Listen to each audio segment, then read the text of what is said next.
Hi dear students, ಈ ವಿಡಿಯೋದಲ್ಲಿ ನಾವು ಎಡ್ಮಂಡ್ ಸ್ಪೆನ್ಸರ್ ಅವರ ಸೊವೆರಿಯನ್ ಬ್ಯೂಟಿ ಅಂತಕ್ಕಂತಹ ಒಂದು ಸಾನೆಟ್ ಏನಿದೆಯೋ ಇದರ ಸಮರಿಯನ್ನು ಕಲಿತಾ ಹೋಗೋಣ. ತುಂಬ ಜನ ವಿದ್ಯಾರ್ಥಿಗಳು ಇದರ ಒಂದು ಸಮರಿಯನ್ನು ಅಪ್ಲೋಡ್ ಮಾಡಿ ಅಂತ ರಿಕ್ವೆಸ್ಟ್ ಮಾಡ್ಕೊಳ್ತಾ ಇದ್ದೀರಾ. ಸೊ ನಿಮಗೋಸ್ಕರ ಇದರ ಒಂದು ಸಮರಿಯನ್ನು ಇಲ್ಲಿ ಅಪ್ಲೋಡ್ ಮಾಡ್ತಾ ಇದ್ದೇನೆ ವಿದ್ಯಾರ್ಥಿಗಳೇ. ಮೊದಲನೇದಾಗಿ ಟೈಟಲ್ನ ಮೀನಿಂಗನ್ನು ತಿಳ್ಕೊಳ್ಳಿ ವಿದ್ಯಾರ್ಥಿಗಳೇ. ಸಾವೆರಿಯನ್ ಅಂದರೆ ಅದ್ಭುತವಾಗಿರ್ತಕ್ಕಂಥದ್ದು ಅಥವಾ ಸುಪ್ರೀಂ ಅಂತಕ್ಕಂತಹ ಒಂದು ಮೀನಿಂಗನ್ನು ಕೊಡುತ್ತೆ. ಸೊ ಇಲ್ಲಿ ಅದ್ಭುತವಾಗಿರ್ತಕ್ಕಂತಹ ಬ್ಯೂಟಿ ಅಂತೇಳಿ ನಾವು ಕನ್ನಡದಲ್ಲಿ ಅರ್ಥ ಮಾಡ್ಕೋಬೋದು. ಅಂದರೆ ವರ್ಣಿಸಲು ಅಸಾಧ್ಯವಾಗಿರ್ತಕ್ಕಂತಹ ಒಂದು ಸೌಂದರ್ಯ ಅಂತ ನಾವು ಟೈಟಲನ್ನು ಇಲ್ಲಿ ಅರ್ಥ ಮಾಡ್ಕೋಬೋದು ವಿದ್ಯಾರ್ಥಿಗಳೇ.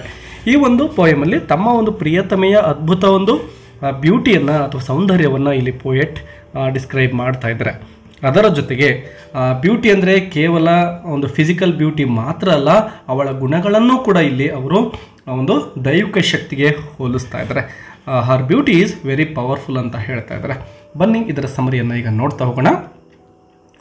ಸಾವೆರಿಯನ್ beauty is a sonnet from Edmund Spenser's Amoretti. Amoretti ಅಂತಕ್ಕಂತಹ ಒಂದು ಕಲೆಕ್ಷನ್ ಆಫ್ ಪೋಯಮ್ಸ್ ಇದೆ, ಅದರಲ್ಲಿ ಬರ್ತಕ್ಕಂತಹ ಒಂದು ಸಾನೆಟ್ ಇದಾಗಿರುತ್ತೆ. ಎ ಕಲೆಕ್ಷನ್ ಆಫ್ 89 ಲವ್ ಸಾನೆಟ್ಸ್, ಅಂದರೆ ಸುಮಾರು 89 ಪ್ರೀತಿಗೆ ಸಂಬಂಧಪಟ್ಟಂತಹ ಸಾನೆಟ್ಸ್ಗಳನ್ನು ಈ ಒಂದು ಅಮಾರಿಟಿ ಅಂತಕ್ಕಂತಹ ಒಂದು ಕಲೆಕ್ಷನ್ ಆಫ್ ಪೋಯಮ್ಸಲ್ಲಿ ಅವರು ಬರೆದಿದ್ದಾರೆ.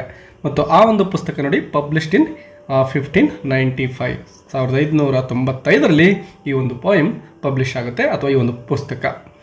The poem celebrates the inner and outer beauty of the speaker's beloved. ಮೊದಲಿಗೆ ಹೇಳಿದಾಗೆ ತಮ್ಮ ಒಂದು ಪ್ರಿಯತಮೆಯ ಬ್ಯೂಟಿಯನ್ನು ಇಲ್ಲಿ ಅವರು ಏನು ಮಾಡ್ತಾ ಇದ್ದಾರೆ, ಸೆಲೆಬ್ರೇಟ್ ಮಾಡ್ತಾ ಇದ್ದಾರೆ, ಅದರ ಒಂದು ಸಂಭ್ರಮಾಚರಣೆಯನ್ನು ಮಾಡ್ತಾ ಇದ್ದಾರೆ ಅಂತ ಹೇಳ್ಬೋದು.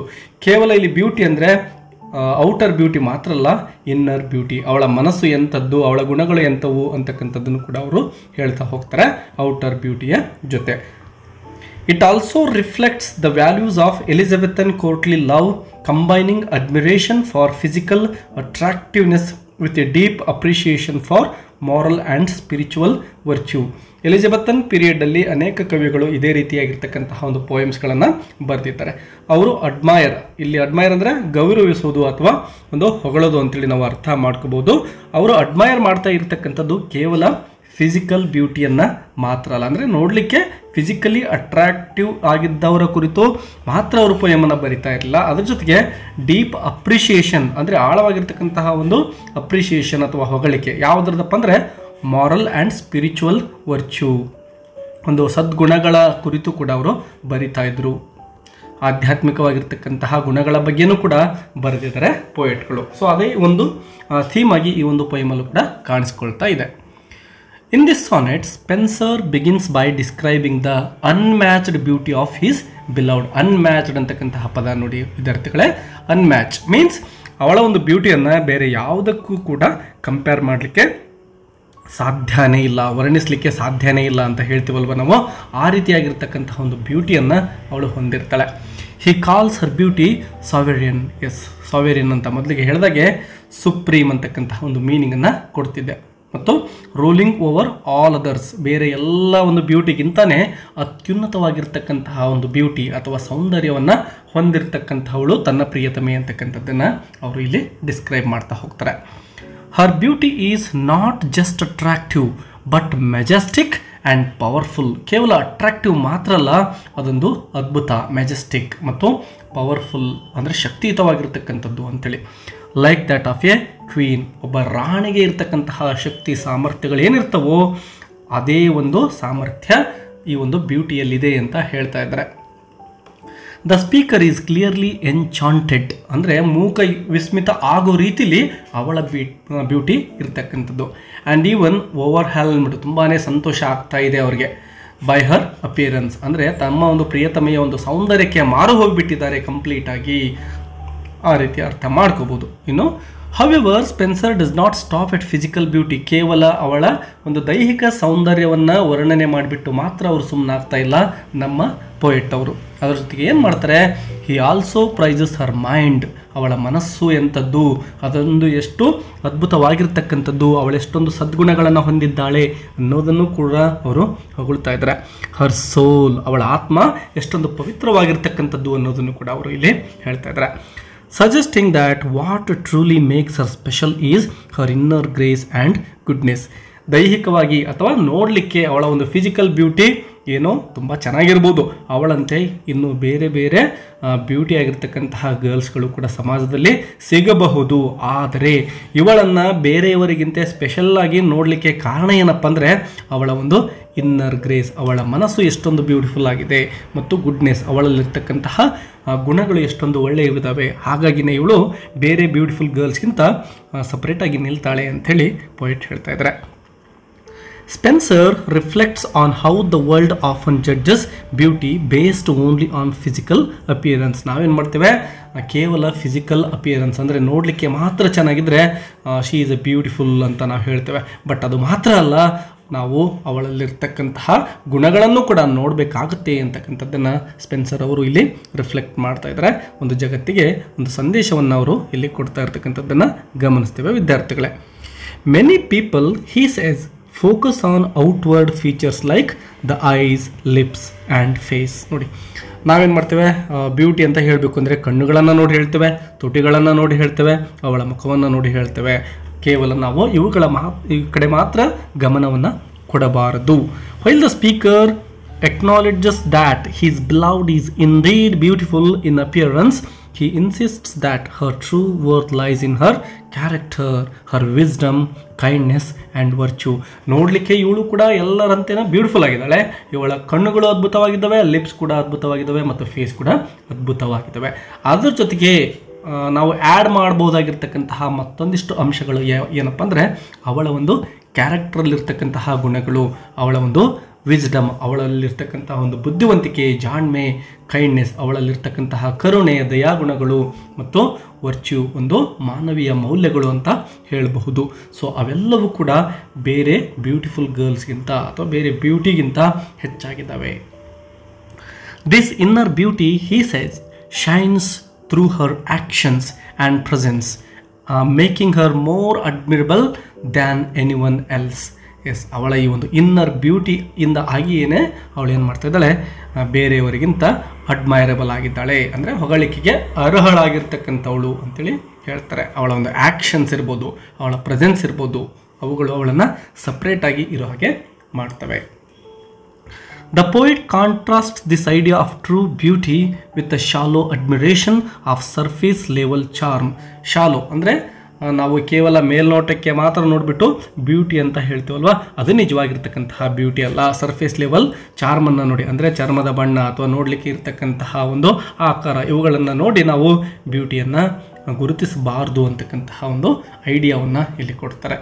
He warns that those who chase only outward beauty are often misled and disappointed. ನೋಡಿ, ಯಾರು ಕೇವಲ ಈ ಒಂದು ಔಟರ್ ಸ್ಪೇಸಲ್ಲಿ ಔಟರ್ ಲೆವೆಲಲ್ಲಿ ಅಥವಾ ಸರ್ಫೇಸ್ ಲೆವೆಲಲ್ಲಿ ಕಾಣ್ತಕ್ಕಂತಹ ಚಾರ್ಮ್ ಅಥವಾ ಬ್ಯೂಟಿಯನ್ನು ನೋಡಿ ಅದಕ್ಕೆ ಮಾರು ಹೋಗಿರ್ತಾರೋ, ಅದನ್ನೇ ತಮ್ಮ ನಿಜವಾದ ಪ್ರೀತಿ ಅಂತ ಅಂದ್ಕೊಂಡು ಆ ಒಂದು ಬ್ಯೂಟಿಯಲ್ಲಿ ಬಿದ್ದುಬಿಡ್ತಾರೋ, ಅದು ಮೇ ಬಿ ಮಿಸ್ಲೀಡ್ ಆಗ್ಬೋದು ಅದರಿಂದ ಅವರು, ಮತ್ತು ಮುಂದೆ ಅವರಿಗೆ ಹತಾಶೆ ಕಾದಿರಬಹುದು. ಆದರೆ ನಿಜವಾಗಿರ್ತಕ್ಕಂತಹ ಬ್ಯೂಟಿ ಅಂತಕ್ಕಂಥದ್ದು ಕ್ಯಾರೆಕ್ಟ್ರಲ್ಲಿರುತ್ತೆ, ನಡೆ ನುಡಿಗಳಲ್ಲಿರುತ್ತೆ, ವರ್ತನೆಯಲ್ಲಿರುತ್ತೆ, ಅವರಲ್ಲಿರ್ತಕ್ಕಂತಹ ಸದ್ಗುಣಗಳಲ್ಲಿ ಇರುತ್ತೆ.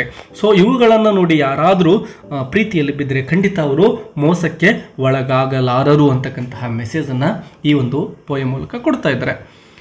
outer beauty fades with time, but inner beauty grows stronger and deeper. ನೋಡಿ, ಔಟರ್ ಬ್ಯೂಟಿ ಅಥವಾ ನಮ್ಮ ಒಂದು ಫಿಸಿಕಲ್ ಬ್ಯೂಟಿ ಏನಿದೆನೋ ಸಮಯ ಕಳೆದಂತೆ ಏನಾಗ್ಬೋದು, ಫೇಡ್ ಅಂದರೆ ಮಾಸಿ ಹೋಗಬಹುದು. ನೋಡಿ, ನಾವೆಷ್ಟೇ ಒಂದು ಬ್ಯೂಟಿಫುಲ್ ಆಗಿದ್ರೂ ಕೂಡ ವಯಸ್ಸಾಗ್ತಾ ನಮ್ಮ ಮುಖ ನೆರೆಗೆಗಟ್ಟುತ್ತಾ ಹೋಗುತ್ತೆ, ನಮ್ಮಲ್ಲಿರ್ತಕ್ಕಂತಹ ಶಕ್ತಿ ಕುಂದುತ್ತಾ ಹೋಗುತ್ತೆ. ಬಟ್ ಇನ್ನರ್ ಬ್ಯೂಟಿ ಅಂದರೆ ನಮ್ಮಲ್ಲಿ ಏನು ಒಳ್ಳೆಯ ಗುಣಗಳೇನಾದರೂ ಇದ್ದರೆ, ಸದ್ಗುಣಗಳನ್ನು ನಾವು ಅಳವಡಿಸಿಕೊಂಡಿದ್ದೆ ಆದರೆ ಅದು ನಿಜವಾದ ಬ್ಯೂಟಿ. ನಾವು ಮಾಡ್ತಕ್ಕಂತಹ ಕೆಲಸಗಳು ಅಥವಾ ಆ್ಯಕ್ಷನ್ಸ್ ಅಂತ ಏನು ಕರಿತೀವೋ ಅವುಗಳು ನಮ್ಮನ್ನು ಬೆಳೆಸ್ತಾ ಹೋಗ್ತವೆ. ಅದೇ ನಿಜವಾಗಿರ್ತಕ್ಕಂತಹ ಒಂದು beauty. Inner beauty grows stronger, ದಿನದಿಂದ ದಿನಕ್ಕೆ ಅದು ಸ್ಟ್ರಾಂಗ್ ಆಗ್ತಾ ಹೋಗುತ್ತೆ. ಬಟ್ ನಮ್ಮ ಒಂದು ಔಟರ್ ಬ್ಯೂಟಿ ದಿನದಿಂದ ದಿನಕ್ಕೆ ವೀಕ್ ಆಗ್ತಾ ಹೋಗುತ್ತೆ ಅಥವಾ ಫೇಡ್ ಆಗ್ತಾ ಹೋಗುತ್ತೆ. In his beloved he finds a rare combination. ತನ್ನ ಒಂದು ಪ್ರಿಯತಮೆಯಲ್ಲಿ ಒಂದು ರೇರ್ ಆಗಿರ್ತಕ್ಕಂತಹ, ರೇರ್ ಅಂದರೆ ವಿರಳವಾಗಿರ್ತಕ್ಕಂತಹ ಒಂದು ಕಾಂಬಿನೇಷನನ್ನು ನೋಡ್ತಾ ಇದ್ದಾರೆ. ಅದೇನಪ್ಪ ಅಂದರೆ ಮೊದಲಿಗೆ ಆಲ್ರೆಡಿ ಹೇಳಿದ್ದೇವೆ, physical beauty matched by goodness of heart. ಅವಳಲ್ಲಿ ಆ ಒಂದು ಫಿಸಿಕಲ್ ಬ್ಯೂಟಿನೂ ಕೂಡ ಇದೆ, ಅದರ ಜೊತೆಯಲ್ಲಿನೇ ಅವಳ ಒಂದು ಹಾರ್ಟ್, ಹೃದಯ ಏನಿದೆನೋ ಅದರಲ್ಲಿ ಕೇವಲ ಒಳ್ಳೆಯ ಗುಣಗಳೇ ತುಂಬಿಕೊಂಡಿದ್ದಾವೆ. ಸೊ ಈ ಎರಡೂ ಗುಣಗಳ ಒಂದು ಕಾಂಬಿನೇಷನ್ ಅವಳಾಗಿದ್ದಾಳೆ. ಸೊ ಈ ರೀತಿ ಸಿಗ್ತಕ್ಕಂಥದ್ದು ತುಂಬಾ ರೇರ್ ಅಂತ ಹೇಳಿ ಪೋಯೆಟ್ ಹೇಳ್ತಾ ಇದ್ದಾರೆ. So I am very lucky ಅಂತಾನು ಕೂಡ ಅವರು ಹೇಳ್ತಾ ಇದ್ದಾರೆ here.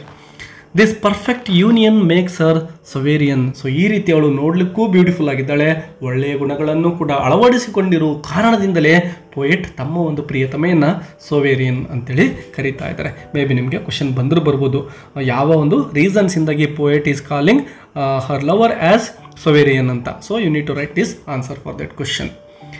In every sense ruling over his heart and superior to all others. ಇದರಿಂದಾಗಿಯೇ ಆ ಒಂದು ಬ್ಯೂಟಿ ಅವಳೇನಿದ್ದಾಳೋ ತನ್ನ ಒಂದು ಹೃದಯದ ಸಾಮ್ರಾಜ್ಞಿಯಾಗಿ ಮೆರಿತಾ ಇದ್ದಾಳೆ ಅಂತಕ್ಕಂಥದ್ದನ್ನು ಹೇಳ್ತಾರೆ. The poem also reveals the speaker's humility and deep love. ತಮ್ಮಲ್ಲಿರ್ತಕ್ಕಂತಹ ಆ ಒಂದು ಪ್ರಿಯತಮೆಯ ಬಗ್ಗೆ ಏನು ಪ್ರೀತಿ ಇತ್ತೋ ಅವರ ಒಂದು ವಿನಮ್ರತೆಯನ್ನು ಇಲ್ಲಿ ನಾವು ಕಾಣ್ತಾ ಇದ್ದೇವೆ ಮತ್ತು ಅವರ ಒಂದು ಆಳವಾಗಿರ್ತಕ್ಕಂತಹ ಪ್ರೀತಿಯನ್ನು ಕೂಡ ನಾವು ಗಮನಿಸ್ತೇವೆ. He sees himself as unworthy of such a woman and his love seems not just romantic but respectful and even spiritual. ಇಲ್ಲಿ ಅವರಿಗೆ ಒಂದು ಡೌಟ್ ಕಾಣ್ತಾ ಇದೆ, ಅದೇನಪ್ಪ ಅಂದರೆ ಅವಳ ನಿಜವಾಗಿರ್ತಕ್ಕಂತಹ ಒಂದು ಸೌಂದರ್ಯ ಏನಿದೆನೋ ಅದು ಇನ್ನರ್ ಬ್ಯೂಟಿ ಇರ್ಬೋದು ಅಥವಾ ಔಟರ್ ಬ್ಯೂಟಿ ಇರ್ಬೋದು ಅಥವಾ ಅವಳ ಓವರಾಲ್ ಸೌಂದರ್ಯ ಇರ್ಬೋದು, ಇದಕ್ಕೆ ನಾನು ನಿಜವಾಗಲೂ ಕೂಡ ಅರ್ಹನಾಗಿರ್ತಕ್ಕಂಥವನ ಈ ಒಂದು ಪ್ರೀತಿಯನ್ನು ಪಡೀಲಿಕ್ಕೆ, ಅವಳ ಪ್ರೀತಿಯನ್ನು ಅಂತಕ್ಕಂತಹ ಒಂದು ಪ್ರಶ್ನೆ ಇವರಿಗೆ ಕಾಡ್ತಾ ಇದೆ. His love seems not just romantic. ತಮ್ಮ ಒಂದು ಪ್ರೀತಿ ಏನಿದೆನೋ ಅದು ಕೇವಲ ಒಂದು ರೊಮ್ಯಾಂಟಿಕ್ ಪ್ರೀತಿ ಅಲ್ಲ, ಅದರ ಜೊತೆಗೆ ಒಂದು ರೆಸ್ಪೆಕ್ಟ್ಫುಲ್ ಗೌರವಯುತವಾಗಿರ್ತಕ್ಕಂಥದ್ದು, ಅದರ ಜೊತೆಗೆ ಸ್ಪಿರಿಚುವಲ್ ಆಧ್ಯಾತ್ಮಿಕವಾಗಿರ್ತಕ್ಕಂತಹ ಪ್ರೀತಿ ಅಂತೇಳಿ ಹೇಳ್ತಾ ಇದ್ದಾರೆ. He praises her not only for what she looks like but for the way she makes him feel and think. ಕೇವಲ ಅವಳ ಬಾಹ್ಯ ಸೌಂದರ್ಯದಿಂದ ಮಾತ್ರ ಪ್ರೀತಿಯಲ್ಲಿ ಬಿದ್ದಿಲ್ಲ, ಅದರ ಜೊತೆಗೆ ಇವರ ಒಂದು ಭಾವನೆಗಳನ್ನು ಮತ್ತು ಇವರ ವಿಚಾರಗಳನ್ನು ಎಷ್ಟೊಂದು ಪರಿಶುದ್ಧವಾಗಿ ಇಡುವಂತೆ ಅವಳು ಮಾಡ್ತಾ ಇದ್ದಾಳೆ ಅನ್ನೋದ್ರ ಬಗ್ಗೆನೂ ಕೂಡ ಇವರಿಗೆ ಅವಳ ಮೇಲೆ ಪ್ರೀತಿ ಬರಲಿಕ್ಕೆ ಕಾರಣ ಆಗ್ತಾ ಇದೆ. ಅದನ್ನೇ ಅವರು ಇಲ್ಲಿ ಪ್ರೈಸ್ ಮಾಡ್ತಾ ಇದ್ದಾರೆ, ಹೊಗಳ್ತಾ ಇದ್ದಾರೆ. In her presence he feels inspired to be better, to rise above shallow desires and to honor something pure and noble. ಅವಳ ಒಂದು ಪ್ರೆಸೆನ್ಸಲ್ಲಿ ಇವರು ಯಾವ ರೀತಿ ಫೀಲ್ ಆಗ್ತಾರೆ ನೋಡಿ, ಇನ್ಸ್ಪೈರ್ಡ್, ಇವರಿಗೆ ಒಂದು ಇನ್ಸ್ಪಿರೇಷನ್ ಸಿಗ್ತಾ ಇದೆ.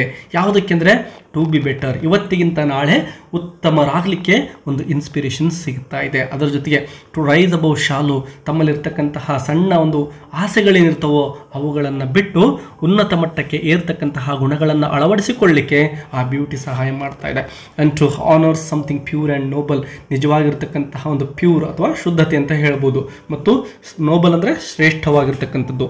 ಸೊ ಈ ರೀತಿಯ ಅಮೂಲ್ಯ ಗುಣಗಳನ್ನು ಅಳವಡಿಸಿಕೊಳ್ಳಲಿಕ್ಕೆ ಅವಳ ಸೌಂದರ್ಯ ಒಂದು ಇನ್ಸ್ಪಿರೇಷನ್ ಆಗಿದೆ ಅಂತ ಹೇಳ್ತಾರೆ. Spenser's use of language and poetic devices adds to the richness of the poem. ಇಲ್ಲಿ ಬಳಸಿರ್ತಕ್ಕಂತಹ ಒಂದು ಪೊಯೆಟಿಕ್ ಡಿವೈಸಸ್ ಏನಿದಾವೋ ಅಂದರೆ ಇಲ್ಲಿ ಕೆಳಗಡೆ ನೋಡ್ಬೋದು, ಕಂಪ್ಯಾರಿಸನ್ಸ್ ಇರ್ಬೋದು, ಮೆಟಫರ್ಗಳಿರ್ಬೋದು ಮತ್ತು ಕಾಂಟ್ರಾಸ್ಟ್ ಅಂದರೆ ಭಿನ್ನತೆಗಳನ್ನು ತಿಳಿಸ್ತಕ್ಕಂಥದ್ದು. ಇವೆಲ್ಲವೂ ಕೂಡ highlight the difference between outer and inner beauty, ಬಾಹ್ಯ ಸೌಂದರ್ಯ ಮತ್ತು ಆಂತರಿಕವಾಗಿರ್ತಕ್ಕಂತಹ ಸೌಂದರ್ಯಗಳನ್ನು ಹೊಗಳಲಿಕ್ಕೆ ಇಲ್ಲಿ ಯೂಸ್ ಮಾಡಿದ್ದಾರೆ. ತುಂಬ ಅದ್ಭುತವಾಗಿ ಇವುಗಳನ್ನು ಪೊಯೆಟ್ ಬಳಸಿಕೊಂಡಿದ್ದಾರೆ. ವಿದ್ಯಾರ್ಥಿಗಳೇ, ವಿಡಿಯೋ ಹೆಲ್ಪ್ಫುಲ್ ಅನಿಸಿದರೆ ಯಾವುದೇ ಕಾರಣಕ್ಕೂ ಒಂದು ಲೈಕ್ ಕೊಡೋದನ್ನು ಮರಿಬೇಡಿ. ಅದರ ಜೊತೆಗೆ ನಿಮಗೆ ಬೇರೆ ಯಾವುದಾದ್ರೂ ಲೆಸನ್ ಬೇಕು ಅಂದರೆ ಅದರ ಟೈಟಲನ್ನು ಕಮೆಂಟ್ ಮಾಡಿ ಮತ್ತು ವಿಡಿಯೋದ ಕುರಿತು ನಿಮ್ಮ ಅಭಿಪ್ರಾಯಗಳನ್ನು ಕಮೆಂಟ್ ಮಾಡೋದನ್ನು ಕೂಡ ಮರಿಬೇಡಿ ವಿದ್ಯಾರ್ಥಿಗಳೇ. ಮತ್ತೆ ಇಂಟ್ರೆಸ್ಟಿಂಗ್ ಒಂದು ವಿಡಿಯೋದೊಂದಿಗೆ ಸಿಗೋಣ. ಅಲ್ಲಿಯವರೆಗೂ take care and keep learning. All the best.